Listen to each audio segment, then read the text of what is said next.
Now it's time for What's in the Public Domain, presented by Project Gutenberg. This episode, we're talking about Winnie the Pooh. Winnie the Pooh, also known as Pooh Bear or simply Pooh, is a fictional anthropomorphic teddy bear created by English author A. Milne and English illustrator E. Shepard.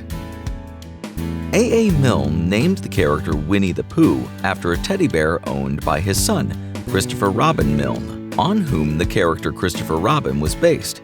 The rest of Christopher Milne's toys, Piglet, Eeyore, Kanga, Roo, and Tigger, were incorporated into Milne's story.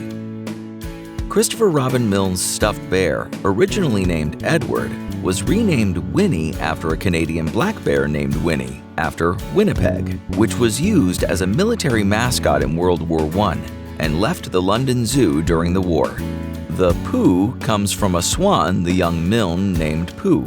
E. Shepard illustrated the original Pooh books using his own son's teddy bear Growler, a magnificent bear, as a model. In the first chapter of Winnie the Pooh, Milne offered this explanation why Winnie the Pooh is often called simply Pooh. But his arms were so stiff, they stayed up straight in the air for more than a week, and whenever a fly came and settled on his nose, he had to blow it off. And I think, but I am not sure, that is why he is always called Pooh. Christopher Robin's teddy bear made his character debut under the name Edward in A. Milne's poem Teddy Bear in the February 13, 1924 edition of Punch. E. Shepard had also included a similar bear in a cartoon published in Punch the previous week, and the same poem was published in Milne's book of children's verse, When We Were Very Young, on the 6th of November, 1924. Winnie the Pooh first appeared by name on the 24th of December 1925 in a Christmas story commissioned and published by the London newspaper Evening News. It was illustrated by J.H. Dowd. On the 6th of January 1930, Stephen Schlesinger purchased U.S. and Canadian merchandising, television, recording, and other trade rights to the Winnie the Pooh works from Milne, creating the modern licensing industry.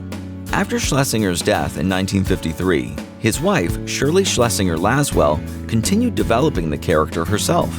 In 1961, she licensed rights to Walt Disney Productions in exchange for royalties in the first of two agreements between Stephen Schlesinger Incorporated and Disney. A. Milne's U.S. copyright of the Winnie the Pooh character expired at the end of 2021, as it had been 95 years since publication of the first story.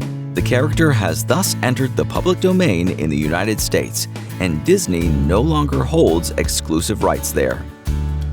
Winnie the Pooh by A. Milne is available to download right now from Project Gutenberg. Just go to www.gutenberg.org/ebooks/67098. Project Gutenberg is an online library of free ebooks. It was the first provider of free electronic books, or ebooks. Michael Hart, founder of Project Gutenberg, invented ebooks in 1971, and his memory continues to inspire the creation of ebooks and related content today.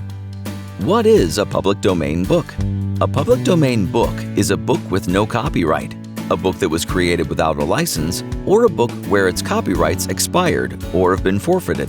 In most countries, the term of protection of copyright expires on the first day of January, 70 years after the death of the latest living author. A notable exception is the United States, where every book and tale published before 1928 is in the public domain. American copyrights last for 95 years for books originally published between 1928 and 1978, if the copyright was properly registered and maintained. Project Gutenberg only accepts works that are in the public domain in the United States. Generally, new submissions to Project Gutenberg are digitized versions of printed books, most of which were published at least 95 years ago. Collection development focuses on literature and other written works that have enduring value for readers. Selections are made by volunteers with diverse interests, and essentially all eligible submissions are welcome. Thanks for watching. We'll see you next time on What's in the Public Domain, presented by Project Gutenberg.